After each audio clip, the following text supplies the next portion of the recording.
Welcome back to my YouTube channel. ಎಲ್ಲರೂ ಹೇಗಿದ್ದೀರಾ? ಎಲ್ಲ ಚೆನ್ನಾಗಿದ್ದೀರಾ? ನಾವಂತೂ ಸೂಪರ್ ಆಗಿದ್ದೀವಿ. ಇವತ್ತಿನ ತಮ್ಲೈನ್ ನೋಡಿ ನಿಮಗೆ ಅರ್ಥ ಆಗಿರ್ಬೋದು ನಾನು ಯಾವುದ್ರ ಬಗ್ಗೆ ಮಾತಾಡ್ತಾ ಇದ್ದೀನಿ ಅಂತ. ಸ್ಕ್ರೀನ್ ಕಾಸ್ಟ್ ಲೈವ್ ಬಗ್ಗೆ ಮಾತಾಡ್ತಾ ಇದ್ದೀನಿ. ತುಂಬ ಜನ ಇವಾಗ ಸ್ಕ್ರೀನ್ ಕಾಸ್ಟ್ ಲೈವೇ ಜಾಸ್ತಿ ಮಾಡ್ತಾ ಇರೋದು.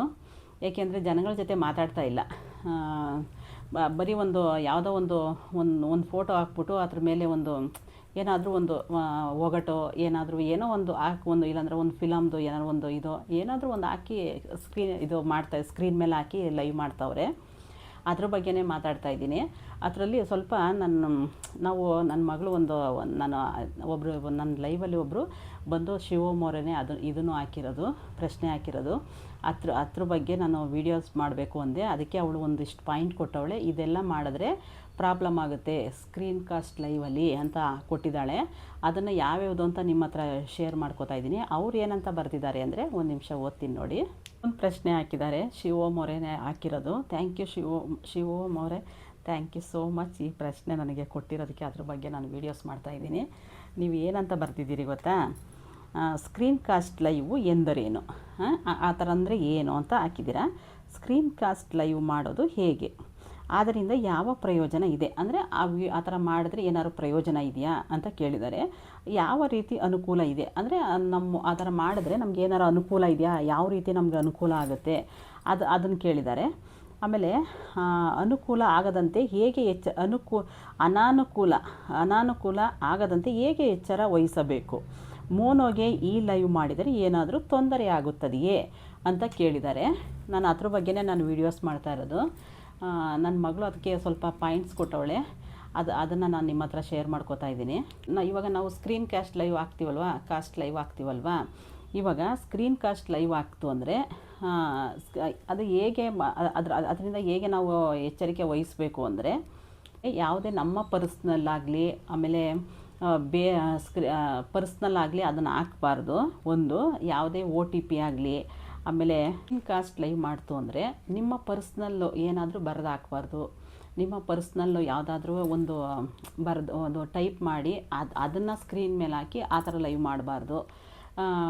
ಆಮೇಲೆ ಇನ್ಸ್ಟಾಗ್ರಾಮಲ್ಲೆಲ್ಲ ತುಂಬ ಜನ ರೀಲ್ಸ್ಗೆಲ್ಲ ಹಾಕಿರ್ತಾರಲ್ವ, ಯಾವುದಾದ್ರೂ ಒಗಟಾಗಿರ್ತಾರೆ, ಅದು ಬೇರೆಯವ್ರದ್ದು, ಅದನ್ನು ತಂದು ನಿಮ್ಮ ಸ್ಕ್ರೀನ್ ಮೇಲೆ ಹಾಕ್ಕೊಂಡು ನೀವು ಸ್ಕ್ರೀನ್ ಕಾಸ್ಟ್ ಲೈವ್ ಮಾಡಬಾರ್ದು. ತೊಂದರೆ ಆಗುತ್ತೆ. ಯಾಕೆ ಅಂದರೆ ನಿಮ್ಮದೇ ಓನ್ ಆಗಿರಬೇಕು ಅಂತ ಯೂಟ್ಯೂಬ್ ನಮಗೆ ಮಾಹಿತಿ ಕೊಟ್ಟಿದ್ದಾರಲ್ವ. ನಮ್ಮದು ಯೂಟ್ಯೂಬ್ ಮಾಹಿತಿ ಐತಿ ಅಲ್ವಾ, ಏನೇ ಮಾಡಬೇಕಾದ್ರೂ ನಮ್ಮ ಸ್ವಂತ ಇರಬೇಕು ಅಂತ. ನೀವೇನಾದರೂ ಆ ಥರ ಮಾಡ್ತು ಅಂದರೆ ಪ್ರಾಬ್ಲಮ್ ಆಗುತ್ತೆ. ನೀವೇನು ಮಾಡಿರಿ ಅಂದರೆ, ನೀವೇನಾರ ಸ್ಕ್ರೀನ್ ಕಾಸ್ಟ್ ಲೈವ್ ಮಾಡ್ತೀನಿ ಅಂದರೆ ನೀವೇ ಒಂದು ಕ್ರಿಯೇಟ್ ಮಾಡ್ಕೊಳ್ಳಿ. ಅಂದರೆ ನೀವೊಂದು ಬರ್ಕೊಳ್ಳಿ. ಅಂದರೆ ನಿಮ್ಗೆ ಯಾವುದು ಗೊತ್ತು, ಯಾವ್ದಾರ ಒಗಟು ಗೊತ್ತಾ, ಅದನ್ನು ನೀವು ಸ್ಕ್ರೀನ್ ಮೇಲೆ ನೀವು ಬರೆದ್ಬಿಟ್ಟು ಅದನ್ನು ಸ್ಕ್ರೀನ್ ಮೇಲೆ ಹಾಕಿ ಸ್ಕ್ರೀನ್ ಕಾಸ್ಟ್ ಲೈವ್ ಮಾಡಿ. ಅವಾಗ ಯಾವ ಪ್ರಾಬ್ಲಮ್ಮು ಆಗೋದಿಲ್ಲ. ಬೇರೆಯವ್ರದ್ದು ಹಾಕಿರೋದನ್ನು ನೀವು ತಂದು ನಿಮ್ಮ ಸ್ಕ್ರೀನ್ ಮೇಲೆ ಹಾಕ್ಕೊಂಡು ಸ್ಕ್ರೀನ್ ಕಾಸ್ಟ್ ಲೈವ್ ಮಾಡಬೇಡಿ, ಪ್ರಾಬ್ಲಮ್ ಆಗುತ್ತೆ. ಸ್ಕ್ರೀನ್ ಕಾಸ್ಟ್ ಲೈವ್ ಮಾಡಬೇಕಾದ್ರೆ ಮೂವಿ ಸಾಂಗು ಆಮೇಲೆ ಕಾಪಿರೈಟ್ ಯಾವುದಾದ್ರೂ ಒಂದು ವೀಡಿಯೋ ಆ ಥರ ಏನಾದರೂ ಇದ್ದರೆ ಅದನ್ನು ಹಾಕಿ ವೀಡಿಯೋಸ್ ಮಾಡಬೇಡಿ, ಅಂದರೆ ಲೈವ್ ಮಾಡಬೇಡಿ. ಇನ್ನೊಂದು ಏನು ಹಾಕಿದರೆ, ಸರಿಯಾಗಿ ಮಾಡದಿದ್ದರೆ ಬೆನಿಫಿಟ್ ಇದೆ. ಸರಿಯಾಗಿ ಮಾಡಿದ್ರೆ ಅದರಿಂದ ನಮಗೆ ಬೆನಿಫಿಟ್ ಇದೆ. ಲೈವ್ ವಿಡಿಯೋ ಕೂಡ ವಾಚ್ ಅವರ್ ಕೊಡುತ್ತದೆ. ನಮಗೆ ಲೈವ್ ವಿಡಿಯೋ ನಮ್ಮ ಸ್ಕ್ರೀನ್ ಕಾಸ್ಟ್ ಲೈವ್ ಮಾಡ್ತೀವಲ್ವ, ಅದು ಕೂಡ ನಮಗೆ ವಾಚ್ ಅವರ್ ಬರುತ್ತೆ.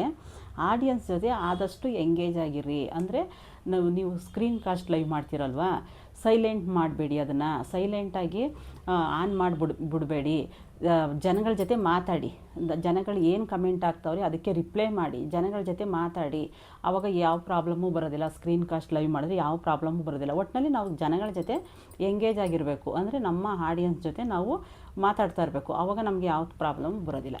ಸ್ಕ್ರೀನ್ ಕಾಸ್ಟ್ ಲೈವಲ್ಲಿ ನಾವೇನಾದ್ರು ತಪ್ಪಾಗಿ ಏನಾದರೂ ಮಾಡ್ತು ಅಂದರೆ ಏನೋ ಇದಾಗ್ಬೋದು, ಕಾಪಿರೈಟ್ ಇಶ್ಯೂ ಬರ್ಬೋದು, ಇಲ್ಲ ಮಾನಿಟೈಸನ್ನು ರಿಜೆಕ್ಟ್ ಆಗ್ಬೋದು, ಇಲ್ಲಾಂದರೆ ಸ್ಟ್ರೈಕ್ ಕೂಡ ಬರ್ಬೋದು.